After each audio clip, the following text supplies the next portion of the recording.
Good morning, Heart and Soul. Good morning. And thank you for joining in our Pride celebration, celebrating Pride 2023.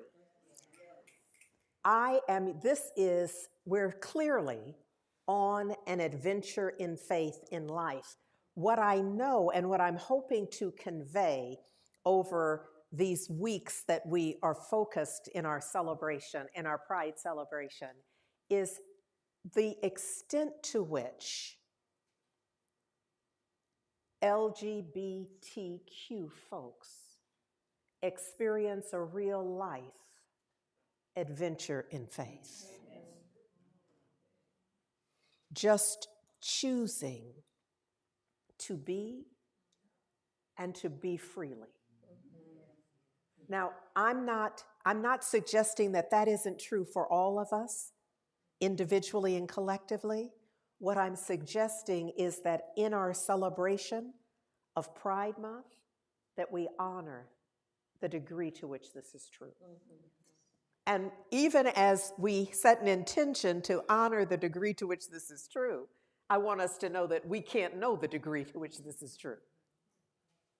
But even so, we open our hearts and our minds to expand our intention and our actions to embrace the full community, everybody, whatever is unfolding in their life and how they show up. You know, that video could just go on for years.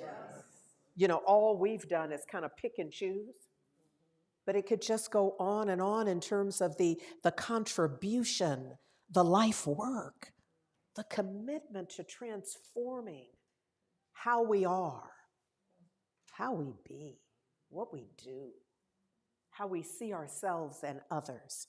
It's a huge opportunity.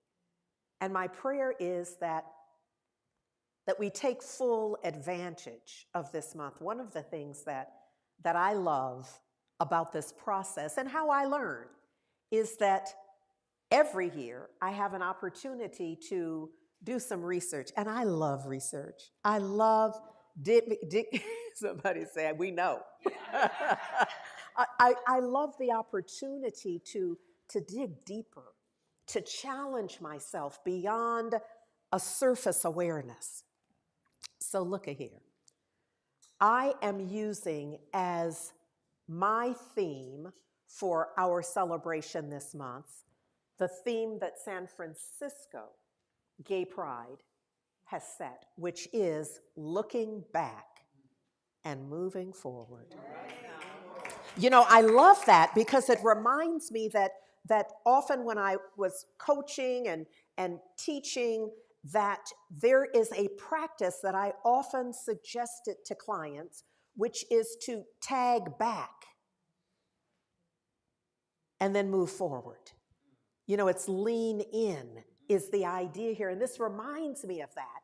And I know how powerful it is to just in a Sankofa kind of way, to check back even as you are facing forward, but you're honoring all that has happened. You're not attached, you're not locked in to the past.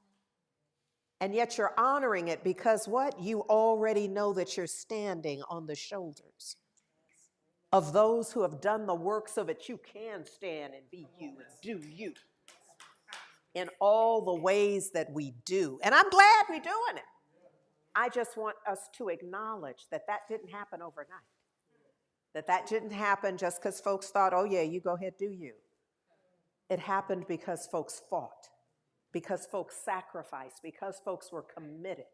And so I want to talk a little bit about that more specifically. But would it be okay if I just kind of set the tone for, given what we teach and endeavor to practice, I want to pause for a minute and just set the tone, set the foundation on which we're going to build. Really, it's the prism through which, the filter through which, I'm hoping that you'll see all that I want to share with you.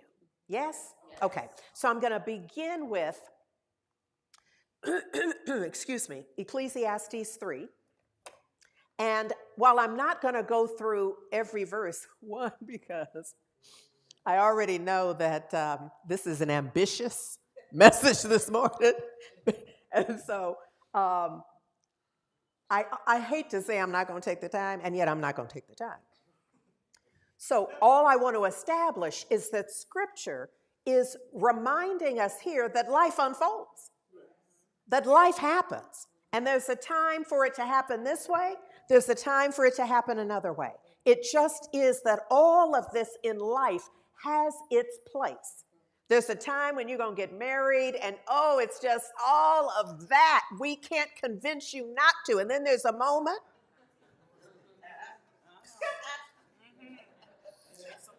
when it ain't like that. And so Scripture is simply saying that all of that is the composite of life. All of that. And it's okay. It's going to be some of all of that. Just get ready for it. There's nothing, often as believers in the divine, in the living one, in the all in all, folks can mistakenly believe that that's a license for nothing to happen that they don't want to happen. Oh, I need those folks to stay after school because there's several lessons they've obviously missed. This Scripture is saying that it's all going to happen. There's a time to seek, there's a time to lose, there's a time to keep, and a time to cast away, that it's all in there. Life unfolds in its own way. And I want to remind you that for years we declared this, and you'll see it kind of sneaking in again. Thank you for everything. I have no complaint whatsoever. Now look, that's not because we can't complain. And it's not because we haven't complained. And we're not declaring this because we believe we'll never complain again. We just know the disadvantage. We know the negative impact of complaining. We know that complaining doesn't change a thing. And so we're declaring that we're not going to invest our time and energy in complaining when we know that it is gratitude that greases the gears.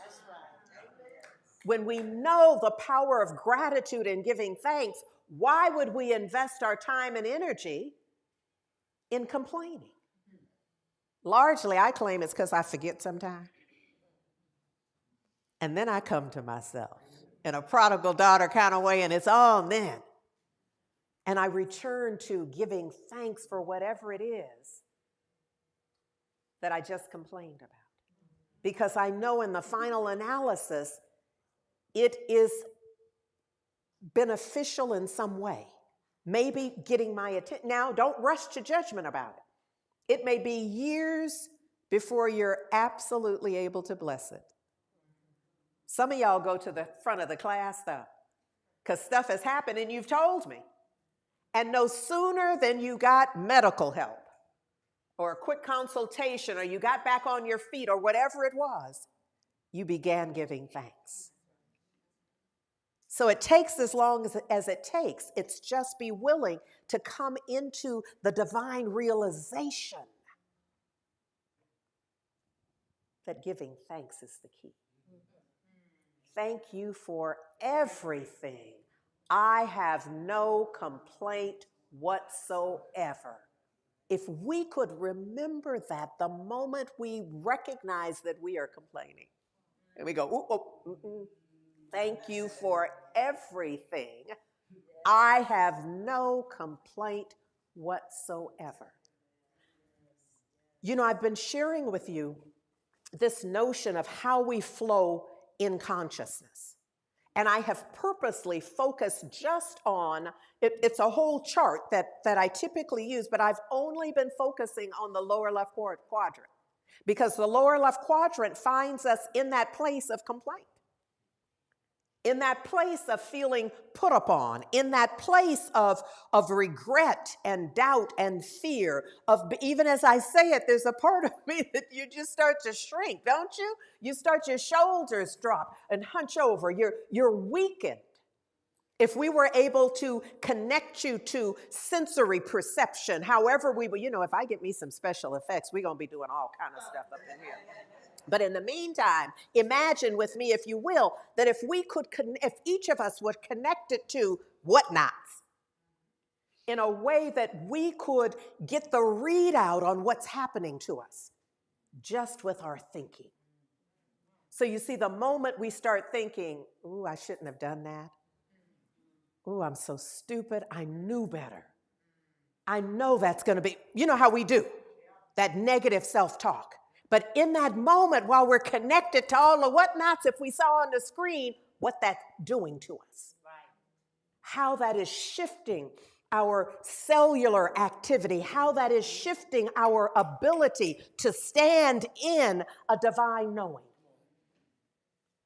So I'm laying the foundation here because certainly as a Black woman in these United States, I understand a system that works to having me feel this way, having me crouch in the corner and not believe that I'm worthy.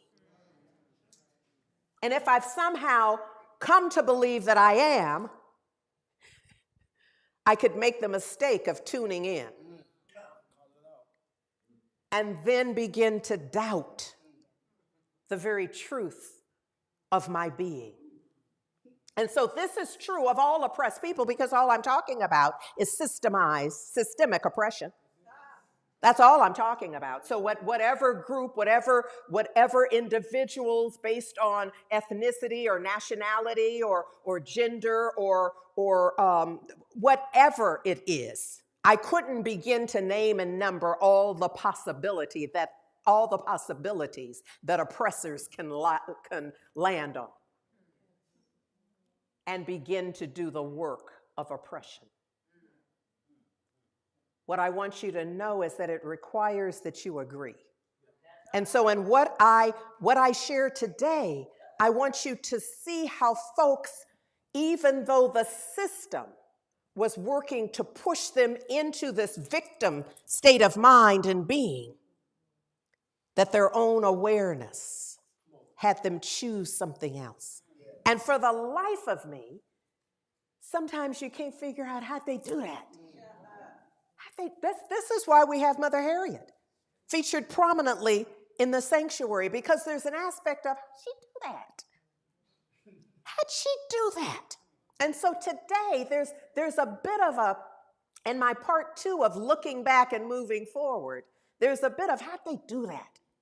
So we know, I just want to remind you that although we celebrate and we, power to the people around Stonewall, we know that that wasn't the beginning. But it was a beginning. It was the beginning of folks saying, that's the beginning. And I'm not mad whenever folks say, you know what? Starting here, it changes. But at some point, we just want to be righteous around our history and know that even though we can call it the beginning, and it is the beginning of something, it certainly is not the beginning of gay activism.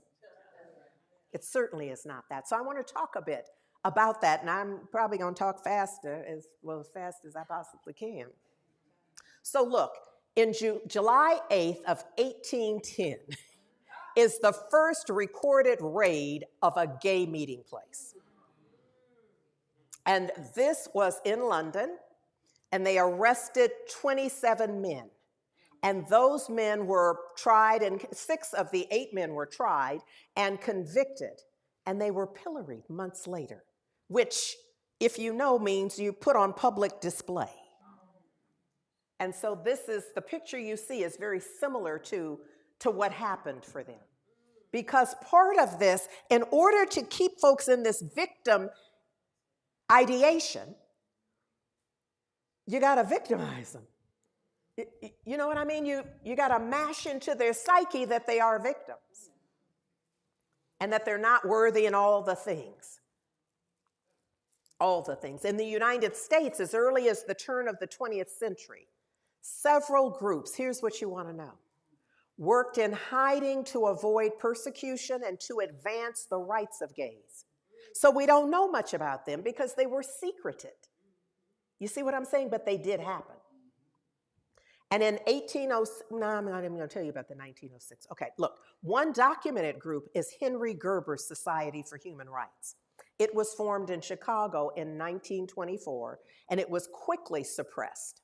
But they're now, as of 2015, on the house where they held the meetings, it has now been designated as a National Historic Landmark.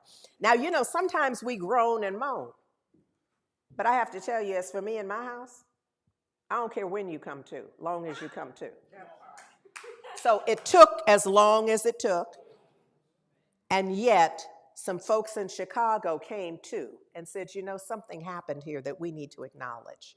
We didn't do right by it, but we're going to acknowledge that it happened. So this plaque that's on the building that the U.S. Department of the Interior has set this as a National Historic Landmark. And it simply says that Henry Gerber founded and operated the Society for Human Rights out of his home at this location from 1924, 1923. The society was the first chartered organization advocating for the civil rights of gay people in the United States. Because of his involvement with the society, he was unjustifiably arrested and had his property confiscated, which makes the house a marker of the pervasive discrimination and persecution of sexual and gender minorities in the 20th century. So he did not live to see that or to experience it. But what I know is that it touches some folks. I want to share with you that in San Francisco, there was a club called the Black Cat.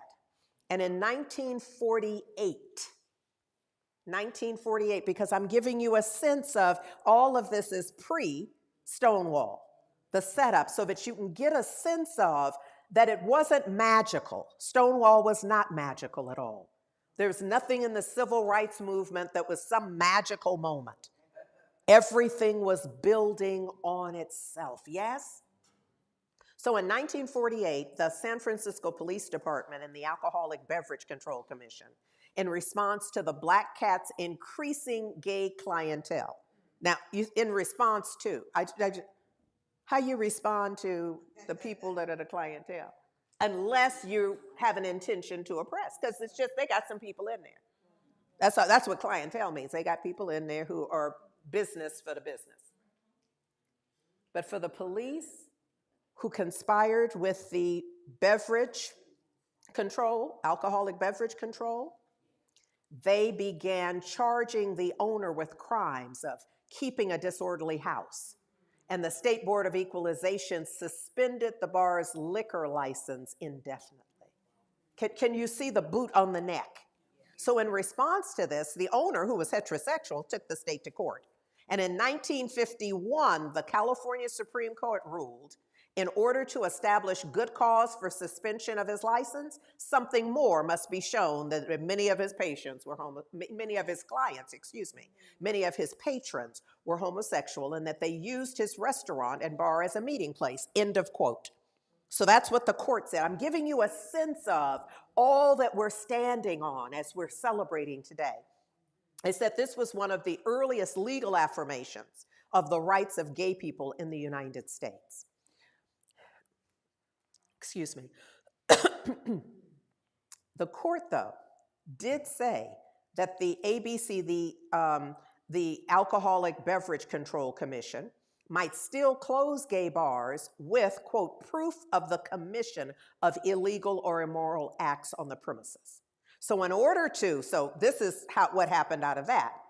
So what they did was they passed a law authorizing broad powers for the ABC. And ABC, of course, is for the Alcoholic Beverage Control, to close down any resort for sexual perverts, they said. And this is all in quotes. This is actually what was said. That was the California State Assembly in 1955. They passed that. So the Black Cat was shut down under this authority, along with a number of other establishments. And then there was a test case involving the First and Last Chance Bar in Oakland. And the California Supreme Court struck down this new law as unconstitutional. So I need you to know this stuff is happening in the background. And it's not just happening, folks are putting their life and they are investing their life savings in doing this. The decision was not a complete victory, as the court noted, that had the ABC's revocation been based on reports of women dancing with other women and women kissing other women, it might have upheld the law. So you can't just say because they're there, you got to catch them. So of course, you know what that did. It meant there were more raids and all the things with staging more frequent raids and mass arrests. And one favorite tactic was to arrest drag queens, since impersonating a member of the opposite sex at the time was a crime. Jose Zaria responded by passing out labels to the drag queens to wear reading "I'm a boy." So it could not be claimed that they were impersonating women. Do you see what I'm saying? You see what I'm saying? That there are some folks who often go unnamed. What I want you to know is that the owner of the Black Cat he ultimately just, he was just in a legal battle for 15 years. So he ultimately said he just couldn't sustain it. He had spent $38,000. But I need you to know, in today's money, it's $376,725. So almost $377,000 to allow his current clientele to be. and to be free in his establishment. They lifted the bar's license in 1963, the night before the annual Halloween party. Now, some of us understand the strategic intention of that. And the Black Cat closed down for good in February of 1964. It's now the site is now the location of Nico's, and there's a plaque as of 2007 that commemorates that it was. I want to share with you more about Jose Zaria, though.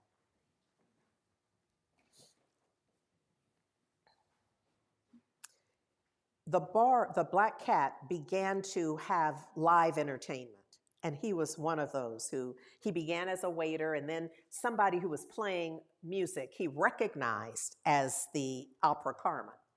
And so he started singing some of the arias. And that began his performing there, singing parodies of popular songs, etc. He encouraged patrons to be open and honest as possible, saying to them, there's nothing wrong with being gay. The crime is getting caught. And united we stand, divided they catch us one by one. At closing time, he would lead patrons in singing, God Save Us, Nelly Queens, to the tune of God Save the Queen. Sometimes he'd take the crowd outside to sing the final verse to the men across the street in jail who had been arrested in raids earlier that night. He became the first openly gay candidate in the United States to run for public office, running in 1961 for a seat on the San Francisco Board of Supervisors. He almost won by default. And here's what happened. On the last day for candidates to file petitions, city officials realized that there were fewer than 5 candidates running for the 5 open seats, which would have assured him a seat. By the end of the day, 34 candidates had filed. He garnered some 6,000 votes, shocking political pundits and setting in motion the idea that a gay voting bloc could wield real power in city politics.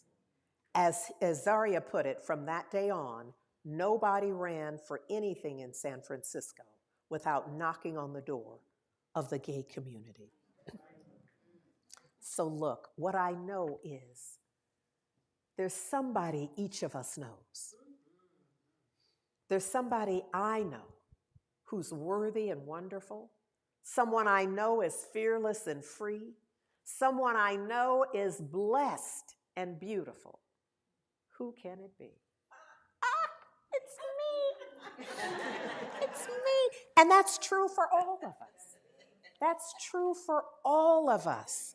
And we can see that in many of the folks who gave of their life in order to make a difference. Oh, yes, that's right. It's me. Someone I know is all of that. My prayer is that, well, this never ends. We have a month that we have dedicated to sharing some information, some history, some ideas, a narrative. Ideally, through all of this, we'll recognize that someone we know is all of that and more. We'll include ourselves in it, and that will support us in seeing and recognizing others. Someone I know. Oh, yes, that's right, it's me. That was written by Ty Stevens. Yeah, that's right.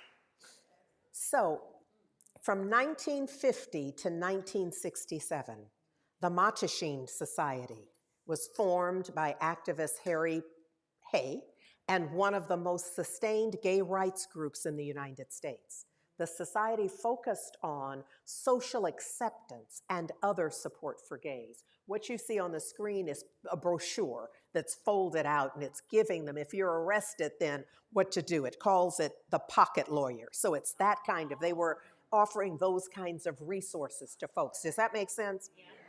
good.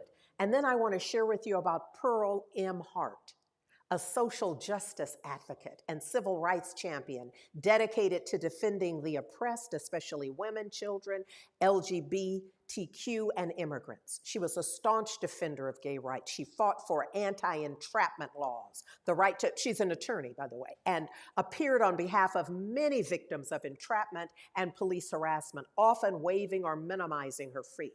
In the 1950s, she helped found the Chicago chapter of the Mattachine Society. In addition to gay rights, she was a staunch defender of immigrant rights, taking a case for the constitutional rights of aliens to the US Supreme Court, where she declared, and I quote, "I defend the foreign-born against the present deportation hysteria because of a consciousness that it was the foreign-born and their children who built this nation of ours, and who have been its most loyal partisans." You know, we want somebody saying that tomorrow morning. Standing in that awareness and wanting to validate that it's more than this moment of greed and oppression. Yes? Yes. The Daughters of Bilitis. The first lesbian rights organization is founded in San Francisco in 1955. I need you to hear these years. By Dorothy Louise Taliaferro. She's called Del Martin, and she and Phyllis Lyon. And Martin and Lyon would later become the first same-sex couple, same gender-loving couple to be married in San Francisco when that became legal. So I want to remind you that your present circumstances never determine where you can go. They simply determine where you start. Just, it's from this point. This is what's going on. This is how high the mountain is. This is how low the valley is. It just determines what I must do now in order to move forward. Yes? In May 1959, Cooper's Donuts was a gay gathering spot, a popular meeting place on Main Street in Los Angeles called the gay ghetto of the 1950s. So one night, May of 1959, the police attempt to arrest 3 people for illegally congregating. So, you know, you understand, because that, as Black folks, that's historical. It's loitering, and so we understand from the 14th Amendment, don't we? So a large number of transgendered women and others began pelting the officers with donuts and coffee and paper plates until they're forced to retreat and return with larger numbers. When the police return, a riot ensues and it shuts down Main Street for an entire day. I want you to know that Stonewall was not the first. That folks took their, you know, we get our power where we can. We endeavor to get our control where we can, yes? But look, there's always something else that is happening, simultaneous. And in July 1961, Illinois makes history. Now, I wasn't ready for this. I don't know a whole lot about Illinois, but I did not know this. I did not know that they became the first state to decriminalize homosexuality and behavior. What they did was they repealed the sodomy laws, saying what consenting adults do in private, they can do. I did not know that in 1961, Illinois changed that law. And what I want to, I'm trying to give you a sense of time, because there is something about critical mass. You know, where you breathe into a thing long enough, where you behave in a way long enough, that means that things begin to happen. You don't necessarily have to do everything exactly the same way. Some of what you've done continues just by its own momentum, if you will. You see what I'm saying? You've now built a mold. People are thinking a certain way. So by right of consciousness, what you've done is you've changed consciousness. And so other things can then happen. This is something that, because I couldn't find the film, I'm going to have to tell you about it. Just to complete the circle here. There was a film that was released, or it was actually televised in 1961. It was called The Rejected. Originally, the name for it was The Ones. I think that was, let me just, was it The Gay Ones? Thank you. Oh, y'all reading my notes. I'm like, I know y'all, but thank you. Y'all gonna be my lifeline. I just didn't know I needed a lifeline. Right, it was originally entitled The Gay Ones, and then was changed to The Rejected. And what we know is that visibility of LGBTQ people on television didn't exist. I remember a time when somebody black was on television, and it was your responsibility to call everybody. You had to let people know, because that was an event. And so it wasn't that long ago that was true for gay people, that we were shocked to see gay people showing up in cast. And now, now there's we're becoming more and more inclusive in that way, with the personalities and the characterization. So it's much more commonplace than it was, certainly.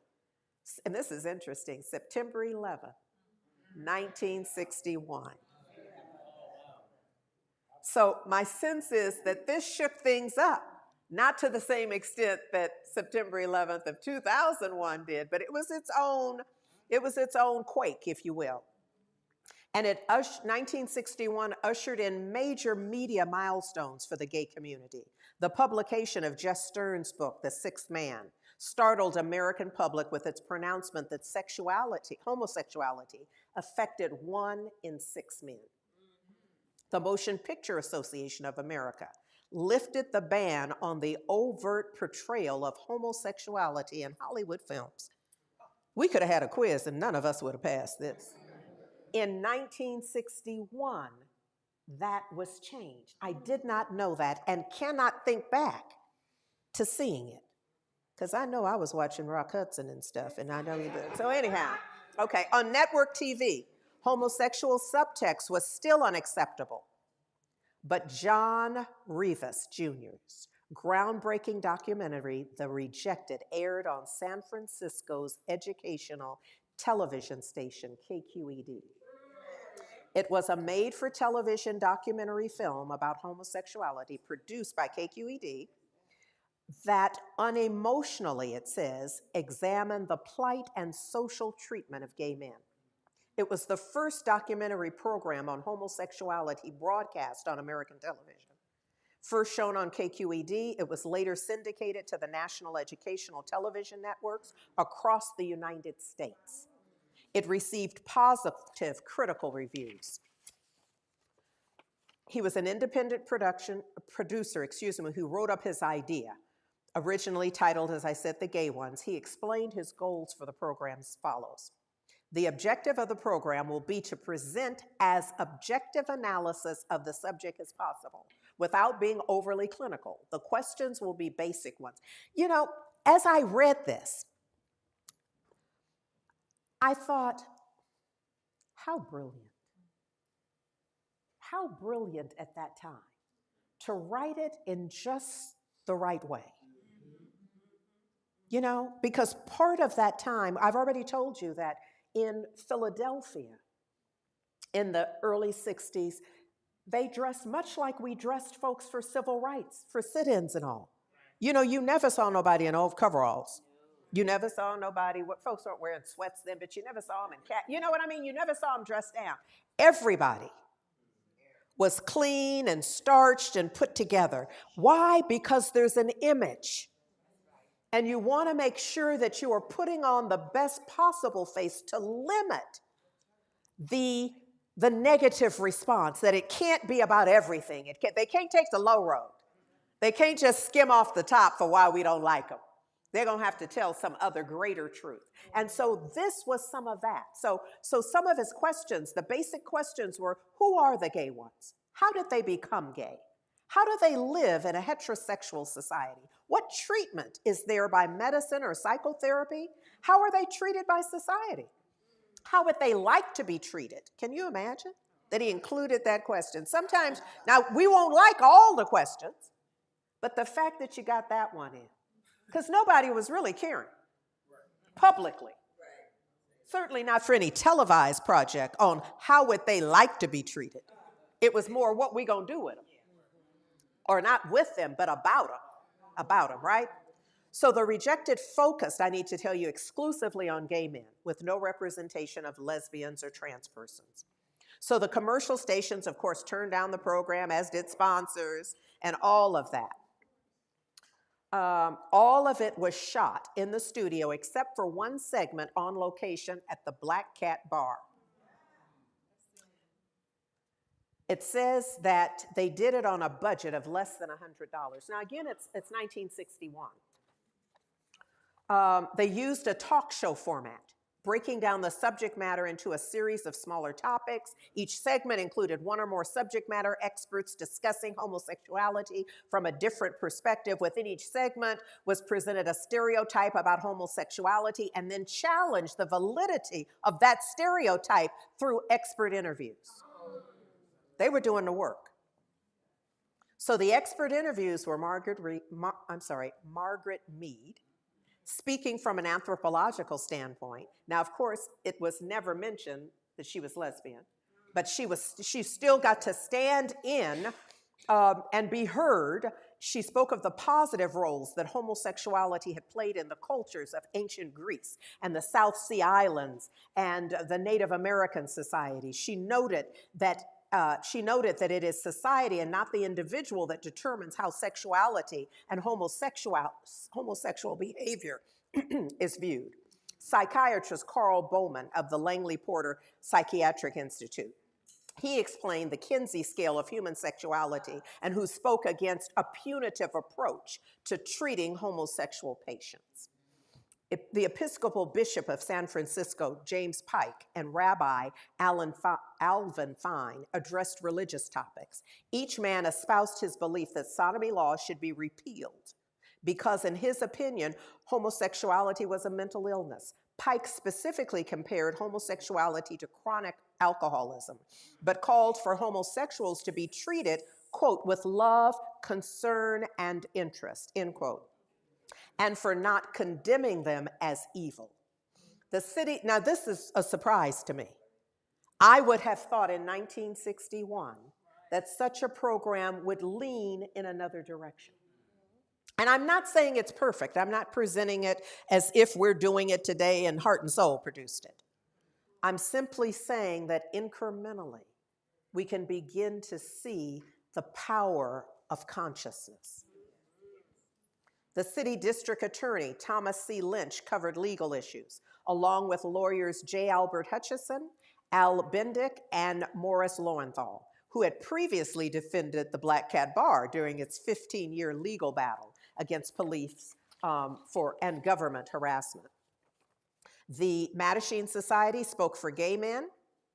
It was unusual for its time that this film included actual gay people, as opposed to presenting just heterosexual experts on gay people.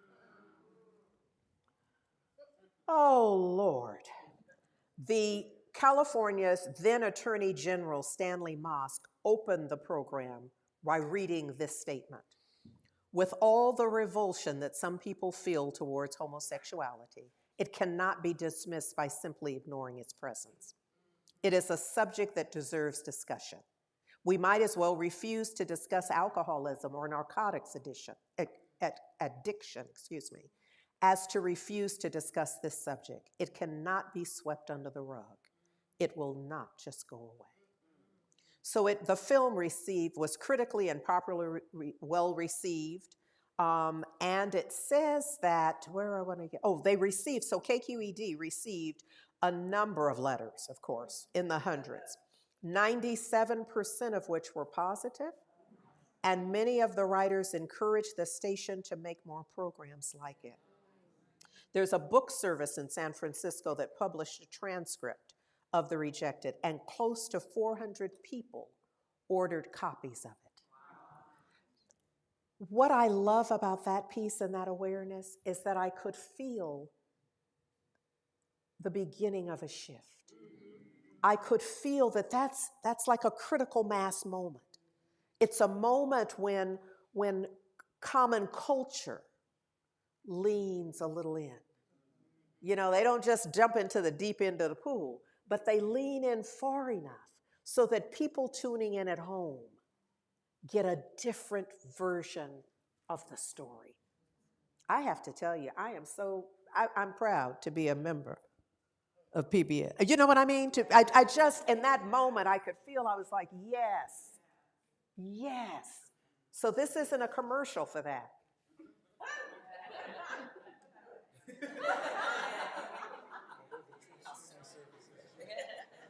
I'm not even gonna. Y'all know what this means. So look, Dr. Daniel Morgan, in Guidance for a Spiritual Journey, offers us this affirmation.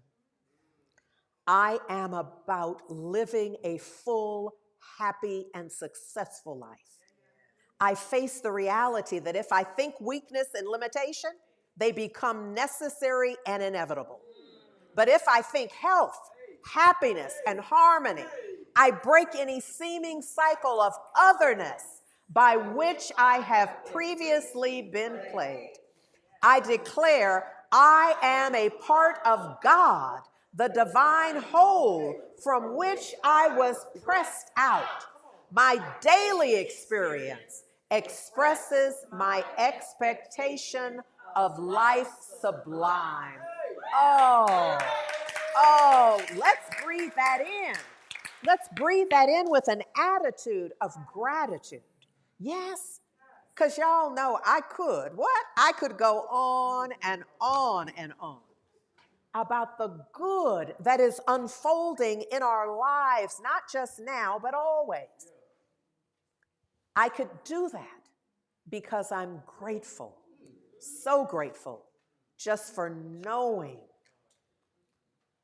the goodness that God is.